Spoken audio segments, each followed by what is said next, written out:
আসসালামু আলাইকুম এভরিওয়ান। অবহেলা না ভালোবাসার গল্পের শেষ পর্ব।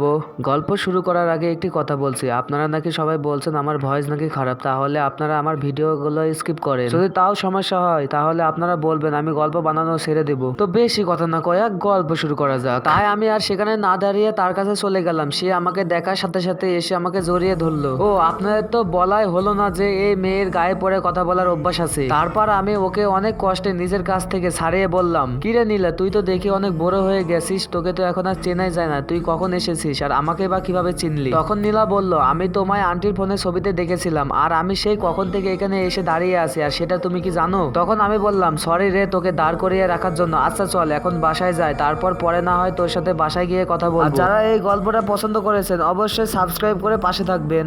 এই বলে আমি নীলাকে নিয়ে আমার বাইকের পিছনে বসতে বললাম, কেননা সে নাকি আমার সাথে যাওয়ার জন্য আগে থেকে ওর সব কাপড় লাগেজ আগে থেকে আমার বাসায় পাঠিয়ে দিয়েছিল। তারপরে নীলা আমার বাইকের পেছনে বসলে আমি বাইকটা স্টার্ট করে বাসার দিকে আসতে থাকি। কিন্তু হঠাৎ করে নীলা বলল, কাব্য বাইক থামাও, বাইক থামাও বলে জোরে জোরে চিৎকার শুরু করলো। তাই আমি সাথে সাথে সেখানে রাস্তার এক পাশে একটা ফুচকার দোকানের সামনে বাইকটা থামাই। আমার বাইক থামানোর সাথে সাথে নীলা আমার হাত ধরে টানতে টানতে বলল, কাব্য এখন আমি ফুচকা খাবো, তোমাকে আজকে আমাকে ফুচকা খাওয়াতে হবে। আমি ওকে না করার সত্ত্বেও আমার কথা না শুনে জোর করে ফুচকাওয়ালাকে 2 প্লেট ফুচকা বানাতে বলল। এদিকে আমার অনিচ্ছা থাকা সত্ত্বেও ওর সাথে ফুচকা খেতে হচ্ছে এবং ওর সাথে আমাকে বসতে হলো। নীলার সাথে ফুচকা খেতে খেতে হঠাৎ করে নীলা আমাকে একবার ওর হাত দিয়ে ফুচকা খাওয়াবে এই বলে সে আমার দিকে একটা ফুচকা হাতে নিয়ে আমার মুখের কাছে নিয়ে আসে। আমি খাবো না বলে অন্যদিকে মুখ ফিরে তাকাতেই আমার চোখ আকাশে উঠে গেল, কেননা আমি সেদিকে তাকাতেই দেখলাম যে রিয়া সেখানে আমার আর নীলার দিকে একটা রাগী মুড দিয়ে নীরবে চোখের কোণ দিয়ে হালকা পানি আটকে রেখেছে। রিয়াকে দেখে মনে হয় সে আমার সাথে এখানে নীলাকে আশা করেনি, তাই আমিও ওকে রাগানোর জন্য ওকে দেখিয়ে দেখিয়ে নীলার হাতে ফুচকা খেতে থাকলাম। পরে রিয়াকে আরো রাগানোর জন্য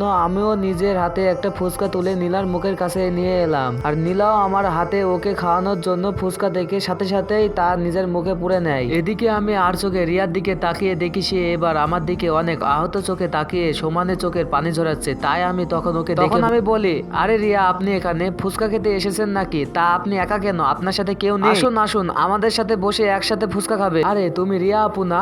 হ্যাঁ হ্যাঁ, তুমি তো রিয়া আপুই। আরে আপু, কেমন আছেন আপনি? আর এখানে একা দাঁড়িয়ে কেন আছেন? আসুন আসুন, আমাদের সাথে বসে একসাথে ফুচকা খান। এটা নীলা রিয়াকে বলল। তখন রিয়া বলল, ধন্যবাদ তোমাদের, কিন্তু আমার না একটু জরুরি কাজ আছে, তাই তোমাদের সাথে বসে ফুচকা খেতে পারলাম না। তবে হ্যাঁ, অন্য আরেকদিন তোমাদের সাথে বসে ফুচকা খাবো, তোমাকে কথা দিলাম। আচ্ছা, তার আগে তুমি আমায় এটা বলো যে তুমি কাব্যর কে হও? তোমাকে তো আমি এর আগে ওর সাথে কখনো কথা বলতে দেখিনি। রিয়া বলল নীলাকে। আরে আপু, আপনি আমায় চিনবেন না, আমি হলাম নীলাকে। ওর কথা শেষ করার আগে ওর মুখে একটা ফুচকা ঢুকিয়ে দিলাম। তারপরে আমি বললাম, আরে আপনি ওকে চিনবেন না, আমি আপনাকে সেদিন একজনের কথা বলেছিলাম না, এই হলো সে, যার কথা আমি গতকালকে আপনাকে বলেছিলাম। তখন রিয়া বলল, এর মানে কি কাব্য? আমি তোমার কথা কিছুই বুঝলাম না। এই মেয়েটা তোমার কে হয়? ভালো করে বলো আমায়। আর রিয়ার এমনই রাগী মুড দেখে আমি আর সেখানে না থেকে সাথে সাথে বলে উঠলাম, আর আপনারা কি আমার ভয়েসে গল্প শুনতে চান তাহলে অবশ্যই কমেন্ট করে জানাবেন আর সাবস্ক্রাইব করে যাবেন, আর যদি না চান তাহলে বলে যাবেন আমি আর গল্প বানাবো না। আচ্ছা, আমরা এখন উঠি, আমাদের আবার বাসায় যেতে হবে। আপনার সাথে না হয় অন্য কোনো দিন কথা হবে। এই নীলা, চলো আমরা বাসায় যাই। এই বলে আমি তখন নীলার হাত ধরে রিয়ার সামনে ওকে নিয়ে আমার বাইকে উঠালাম, আর নীলাও আমার সাথে সাথে বাইকে উঠে পড়লো। নীলা আমার বাইকে উঠার পর আমি এবার ওকে আমাকে শক্ত করে জড়িয়ে ধরতে বললাম। গল্প ভালো লাগলে অবশ্যই সাবস্ক্রাইব করে যাবেন, কেননা আমি তখন আর চোখে রিয়ার দিকে তাকিয়ে দেখি সে আমাদের দিকে অনেক রাগের লুক নিয়ে তাকিয়ে আছে। তারপর নীলা আমাকে শক্ত করে জড়িয়ে ধরার পর আমি বাইক স্টার্ট করে রিয়ার সামনে দিয়ে চলে আসলাম। আর আসার সময় বাইকের লুকিং গ্লাসে তাকিয়ে দেখলাম যে রিয়া তখনও এক নজর আমাদের দিকে তাকিয়ে আছে।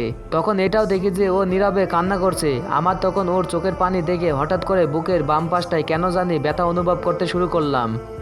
ওর কান্না দেখে কেন জানে আমারও চোখের পানি চলে আসলো, কিন্তু সেটা রিয়াকে বুঝতে দিইনি। এরপর বাড়িতে চলে আসলাম। বাড়িতে এসে নীলাকে নামতে বললাম। তারপর ওকে জিজ্ঞাসা করলাম যে রিয়াকে কিভাবে চিন, আর সে আমার প্রশ্নের জবাবে বলল সে নাকি রিয়ার ছবি একবার আমার রুমে একটা ডায়েরির ভিতরে দেখেছিল। আর সে আর একটা কথা বললো যে সে নাকি আমার আর রিয়ার সম্পর্কের কথাটাও জানে। তাই আমি আর তাকে বেশি কিছু জিজ্ঞাসা না করে ওকে বাসার ভিতরে যেতে বললাম। আর আমি বলার সাথে সাথে নীলা বাসার ভিতরে ঢুকে গেল। আর ভিতরে ঢুকে আগে আম্মুকে খালা আম্মু বলে জড়িয়ে ধরলো। তারপরে বলল, খালা আম্মু কেমন আছো তুমি? ছোট আম্মু কেমন আছে? আর তুমি তো আমাকে ভুলেই গেছো, একটিবার আমায় ফোন দিয়ে আমার খবরও নিল না। তখন আমার আম্মু বলল, আলহামদুলিল্লাহ, আমরা সবাই ভালো আছি। তারপরে নীলার কান ধরে আবার আম্মু বলল, আমরা তোকে ভুলে গেছি তাই না? আমরা তো ভুলে গেছি নাকি তুই আমাদের সবাই সবাইকে ভুলে গেছিস। একটিবার তুই তো আমাকে ফোন দিয়ে আমার খবর নিলি না, আর এখন এসে আমাকে উল্টো আমাকে দোষারোপ করছিস, তাই না? তারপরে নীলা বলল, খালা আম্মু কান ছাড়ো প্লিজ, আমার লাগছে, আমি মানছি আমারই দোষ, আমি তো তোমাদের খবর নিনি, প্লিজ এখন তো আমার কান ছাড়ো প্লিজ। আম্মু তখন নীলার কান ছেড়ে দেয়। তারপর আরো কিছুক্ষণ কথা বলে নীলা ফ্রেশ হতে ওয়াশরুমে চলে গেলে। বন্ধুরা এরপরে কি নিয়ে বা কোন ধরনের গল্প বানাবো আপনারা অবশ্যই কমেন্টে জানিয়ে যাবেন প্লিজ প্লিজ। আমি আম্মুর সাথে অল্প কিছু কথা বলে আমার রুমে চলে গেলাম। তারপরে রিয়ার কথাগুলো ভাবতে লাগলাম। সে আজ হয়তো নীলাকে আমার সাথে দেখে অনেক কষ্ট পেয়েছে, আর তখন আমার এমন ব্যবহারেও হয়তো অনেক কষ্ট পেয়েছে মনে, কিন্তু এতে আমার কিছু করার নেই। একসময় আমিও ওর জন্য অনেক কেঁদেছিলাম, কিন্তু সে তো আমার কষ্টটাকে বুঝেনি তখন। তাহলে আমি কেন এত তাড়াতাড়ি ওকে ক্ষমা করে দেব? আমিও ওকে বুঝাবো কারো ভালোবাসা নিয়ে অবহেলা করলে তখন কেমন কষ্ট লাগে, ঠিক যেমন এখন সে আমার অবহেলায় কষ্ট পাচ্ছে। তবে ওকে এমন কষ্ট পেতে দেখে আমিও যে ঠিক থাকতে পারছি না, আর আমারও যে খারাপ লাগছে অনেক। ওকে এমন কষ্ট পেতে দেখে আমিও মনে মনে অনেক কষ্ট পাচ্ছি। কিন্তু এমন ভাবে কেটে যায় কিছুদিন। তো একদিন আমি আমার রুমে বসে আছি, কি যেন একটা কাজ করছিলাম, তখনই হঠাৎ টেবিলে রাখা আমার ফোনটা বেজে উঠলো। তাই আমি কাজ বাদ দিয়ে আগে ফোনটা ধরতে গেলাম, আর ফোনটা হাতে নিয়ে দেখি রিয়ার আম্মু আমায় ফোন করেছেন। তাই তাড়াতাড়ি ফোনটা ধরে আমি বললাম, আসসালামু আলাইকুম আন্টি। ওইদিকে আন্টি কান্না সুরে বললেন, ওয়ালাইকুম আসসালাম। বাবা তুমি কাব্য কোথায়? তখন আমি বললাম, আন্টি এখন আমি তো বাসায় আছি, কিন্তু কেন, কি হয়েছে, আর আপনার কণ্ঠস্বর এমন শোনাচ্ছে কেন? তখন আন্টি বললেন, কাব্য বাবা এত কথা বলার সময় নাই, তুমি কি এখন একটু হাসপাতালে আসতে পারবে? তখন আমি বললাম, হাসপাতাল? হঠাৎ হাসপাতালে কেন যেতে বলছেন আন্টি? সবকিছু কি ঠিকঠাক আছে? আর আপনার গলাটা এমন কেন লাগছে? সবকিছু ঠিক আছে তো? প্লিজ আন্টি আমাকে সব খুলে বলুন। আন্টি বললেন, না কাব্য কিছুই ঠিক নাই, আর তোমাকে আমি এই জন্য হাসপাতালে আসতে বলছি, রিয়াকে আজকে আমরা হসপিটালে ভর্তি করলাম। কি বলছেন আন্টি আপনি? হঠাৎ করে কেন রিয়াকে হসপিটালে ভর্তি করালেন? আর রিয়ার কি হয়েছে, ও ঠিক আছে তো? তখন আন্টি বললেন, বাবা রিয়ার অবস্থা তেমন একটা ভালো না। মেয়েটা আজ থেকে প্রায় এক সপ্তাহ ধরে ঠিক মতো খাওয়া দাওয়া করতো না, আর সারাক্ষণ শুধু নিজের রুমে দরজা বন্ধ করে কান্না করতো। আমি ওকে কিছু জিজ্ঞাসা করলে আমাকেও কিছু বলে না, শুধু জড়িয়ে ধরে কান্না করতো। তখন বলতো, আম্মু আমাকে কি একটিবারও ক্ষমা করা যায় না? আমি কি এতটাই ক্ষমার অযোগ্য? এসব বলে শুধু আমাকে সারাক্ষণ জড়িয়ে ধরে কাঁদতো। আমি ওর কথা কিছুই বুঝতাম না, কিন্তু আজ হঠাৎ করে সকাল থেকে রিয়া ওর রুমে দরজা খুলছিল না। আমি ওকে অনেকবার ডেকে আসি, কিন্তু ভিতর থেকে ওর কোনো আওয়াজ পাচ্ছিলাম না। তাই আমি পরে তাড়াতাড়ি করে তোমার আঙ্কেলকে নিয়ে ওর রুমের দরজা ভেঙে ভিতরে ঢুকে দেখি রিয়া বিছানায় পড়ে আছে। কিন্তু আমি পরক্ষণে আবার একটু ভালো করে লক্ষ্য করে দেখি যে ওর হাত থেকে তখন রক্ত গড়িয়ে পড়ছিল। তাই আমি সাথে সাথে ওর হাতটা ঘুরে দেখি যে ওর হাত অনেকখানি কাটা ছিল। আর আমি আর তোমার আঙ্কেল মিলে সাথে সাথে রিয়াকে নিয়ে হসপিটালে চলে আসি। আর হসপিটালে এসে ডাক্তার আমাদের বলে শরীরের অবস্থা খুব একটা ভালো নয়, ওর শরীর দিয়ে নাকি অনেক রক্ত বেরিয়ে গেছে। তাই এখন নাকি ওরা শিওর ভাবে আমাদের কিছু বলতে পারবেন না 6 ঘন্টা না যাওয়ার আগে। আর জানো বাবা, মেয়েটাকে এখানে আনার পর সে শুধু তোমার নাম দিয়ে মাঝে মাঝে চিৎকার করে জ্ঞান হারিয়ে ফেলছিল। তাই আমি এখন তোমাকে এই কারণে ফোন দিচ্ছি। আচ্ছা বাবা, তুমি কি একটিবার হাসপাতালে আমার মেয়েটাকে বাঁচানোর জন্য হলেও আসতে পারবে? কেননা আমার মনে হয় তুমি যদি এখন ওর পাশে না থাকো তাহলে হয়তো আমার মেয়েটা আর বাঁচবে না বাবা। এই বলে আন্টি আবারও কাঁদতে শুরু করলো। এদিকে আন্টির কথা শুনে আমার তখন মনে হচ্ছিল যে কেউ যেন আমার বুকে ছুরিয়ে চালিয়ে দিয়েছে। আমার যেন তখন আর মুখ দিয়ে কথা বের হচ্ছিল না। আমি নিজেকে কোনো রকমে শান্ত রেখে আন্টিকে বললাম আমি আসছি, আর এটা বলে আমি ফোন রেখে দিলাম। ফোনটা রেখে দেওয়ার পর আমার মনে হচ্ছিল আমার আর চলার শক্তি নেই। তাই আমি বাসায় কাউকে না জানিয়ে সোজা হাসপাতালের দিকে ছুটলাম। আর আমার হাসপাতালে পৌঁছাতে 15 মিনিটের মতো সময় লাগলো। তবে তখন আমার কাছে এই 15 মিনিট প্রায় 15 দিনের মতো হচ্ছিল। বারবার শুধু রিয়ার কথা মনে হচ্ছিল। ওর এমন অবস্থার জন্য হয়তো আমি নিজেই দায়ী। ওর কিছু হয়ে গেলে হয়তো আমি আর নিজেকে কখনোই ক্ষমা করতে পারবো না। আমিও নিজেকে শেষ করে দেব। এই সব কথা ভাবতে ভাবতে আমি হাসপাতালে চলে আসলাম। সেখানে গিয়ে আগে রিয়ার কোন ওয়ার্ডে ভর্তি করানো হয়েছে সেটা জেনে নিলাম। তারপর রিয়া যেখানে আছে সেখানে আগে ছুটতে লাগলাম। সেখানে গিয়ে দেখলাম যে আন্টি বাইরে ডাক্তারের সাথে কি জানে কথা বলছে। আর আমাকে দেখার সাথে সাথে আন্টি আমাকে জড়িয়ে ধরে বাচ্চাদের মতো কান্না করতে করতে বললেন, বাবা কাব্য তুমি এসেছো? বাবা আমার মেয়েটার অবস্থা বেশি ভালো না। আচ্ছা বাবা আমার মেয়েটা বাঁচবে তো? সে ছাড়া আমার দুনিয়ায় আগলে ধরে বেঁচে থাকার কেউ নেই বাবা। আমার মেয়েটা আবার বাঁচবে তো বাবা? বলো না কাব্য, বাঁচবে তো আমার মেয়েটা? আন্টির কথাগুলো শুনে আমি আর নিজেকে ধরে রাখতে পারলাম না। আমিও আন্টির সাথে চোখে বাদ ছেড়ে দিলাম। তারপর কান্না করতে করতে আমি বললাম, আন্টি রিয়ার কিছুই হবে না, আমি ওর কিছুই হতে দিব না। ওর কিছু হয়ে গেলে আমিও যে আর বেঁচে থাকতে পারবো না।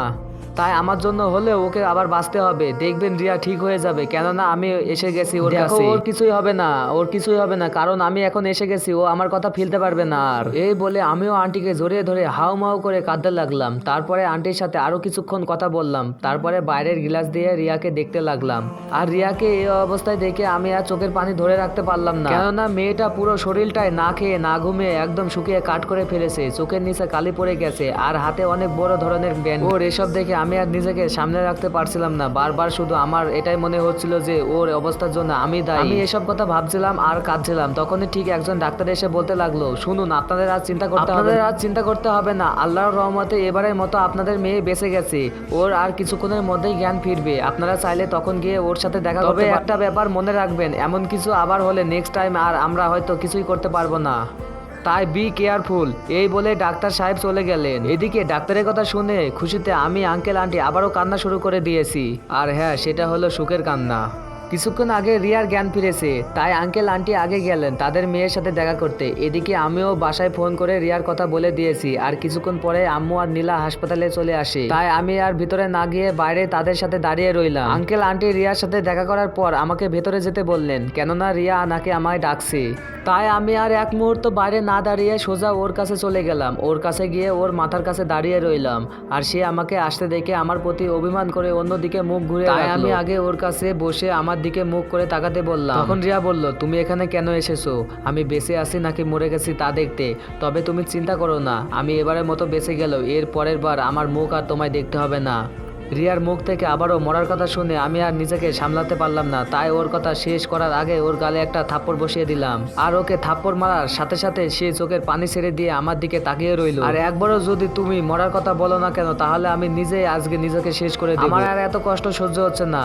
কি করে পারলে তুমি এই কাজটা করতে? কি করে পারলে একাই এত বড় সিদ্ধান্ত নিতে? আমার কথা কি তোমার একটিবারও মনে পড়েনি? একটিবারও কি আমার কথা মনে হয়নি যে তোমার কিছু হয়ে গেলে আমার কি হবে? আমি তোমাকে ছাড়া কিভাবে বেঁচে থাকতাম রিয়া? তোমার সেসব কিছুই মনে পড়েনি। কারণ তোমার মনে পড়বে কেন? আসলে তুমি তো আমায় কখনো ভালোই বাসোনি। আমায় যদি তুমি ভালোবাসে তাহলে তুমি কখনোই এমন কাজটা করতে পারতে না। এই বলে আমি ওর হাতটা ধরে কাঁদতে শুরু করলাম। এদিকে রিয়া আমার কথা শুনে আরো কান্না শুরু করে দিল। তারপরে বলল, এমন করবো না তো কি করব? তুমি তো নাকি আমাকে আর ভালোই বাসতে পারবে না, আমাকে নাকি আর একটিবারও ক্ষমাই করতে পারবে না। তার উপর আবার তুমি আমার সামনে আবার অন্য একটা মেয়ে নিয়ে ঘুরে বেড়াবে, তা দেখেও আমি কেন আর এমন কাজ করতে পারবো না? আর তুমি এখানে কেন এসেছো? যাও তোমার সেই নতুন প্রেমিকার কাছে যাও, আমার কাছে কেন এসেছো? গল্পের ভিতরে আরেকটি কথা বলছি, তোমরা যদি ভালো ভালো গল্প পেতে চাও তাহলে আবার সাবস্ক্রাইব করে যাবে। আর আমি একটি গল্প, নতুন ইন্টারেস্টিং গল্প নিয়ে আনবো, সেটা হলো পরীর ভালোবাসা, এরকম টাইপের একটি গল্প নিয়ে আনবো। যদি এই গল্প শুনতে চাও তাহলে অবশ্যই সাবস্ক্রাইব করে যাবে। আর যদি এই গল্পের সিজন 2 লাগে তাহলে অবশ্যই কমেন্ট করে জানিয়ে দেবেন, তাহলে আমি অবশ্যই সিজন 2 নিয়ে আসবো। আর যদি ইন্টারেস্টিং গল্প শুনতে চাও তাহলে অবশ্যই সাবস্ক্রাইব করে পাশে থাকবো। আমি হলো নতুন একটি গল্প নিয়ে আসবো, পরীর ভালোবাসা টাইপের একটি গল্প নিয়ে আসবো।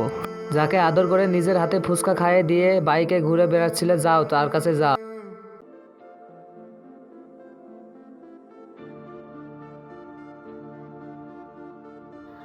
আমার কাছে কেন এসেছো তুমি? যাও ওর কাছে যাও। এই বলে রিয়া আবারও কাঁদতে শুরু করলো। কাঁদতে কাঁদতে অভিমান করে আবার নিজের মুখ ঘুরিয়ে নিল। আরে দেখো, আমি তোমার সাথে যা করেছি একদম ঠিক করেছি। তুমি কি আমায় সেদিন কম কষ্টে দিয়েছিলে? তোমার ব্যবহারে আমার সেদিন খারাপ লাগেনি? আর তুমি জানো তোমার সেদিনকার কথাগুলোতে আমায় কতখানি কষ্ট দিয়েছিল?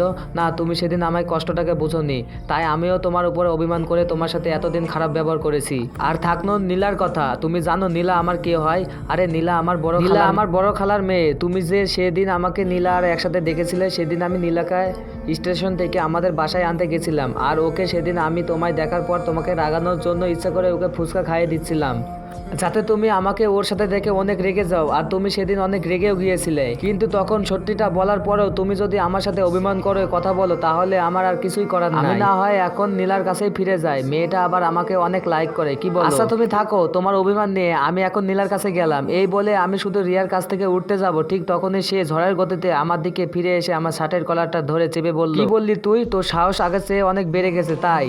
তোর সাহস থাকলে এখান থেকে এক পা সামনে বাড়িয়ে দেখ, তখন দেখবি তোর আমি কি অবস্থা করি। আর তুই যদি এখান থেকে এক পা সামনে বাড়াস, তাহলে তোকে এখান থেকে সোজা হাসপাতালের ছাদে নিয়ে যাব, তারপর সেখান থেকে সোজা নিচে ফেলে দিব।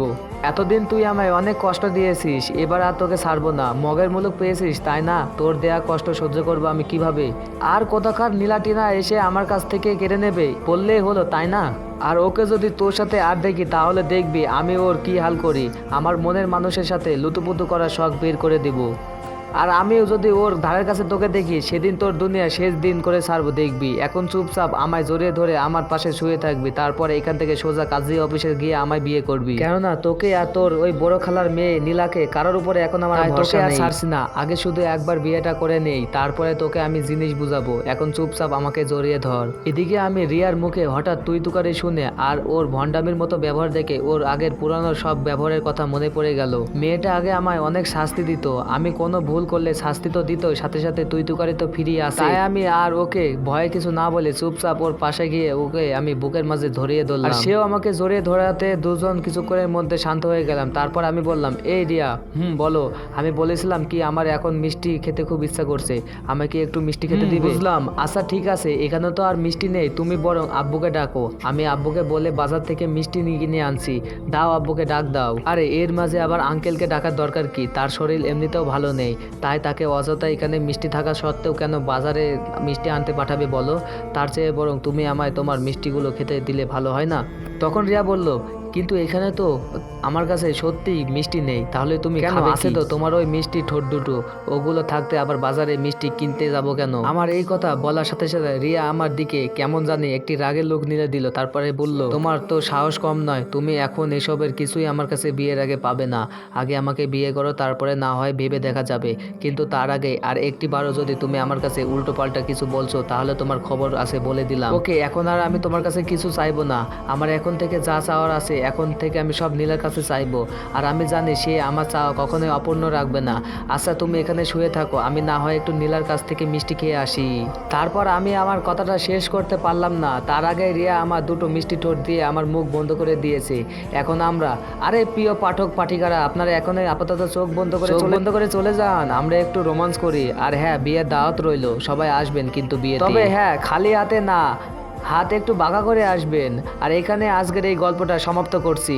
সবাই ভালো থাকবেন, আর যদি ভালো লাগে অবশ্যই কমেন্ট করে জানাবেন। আল্লাহ হাফেজ।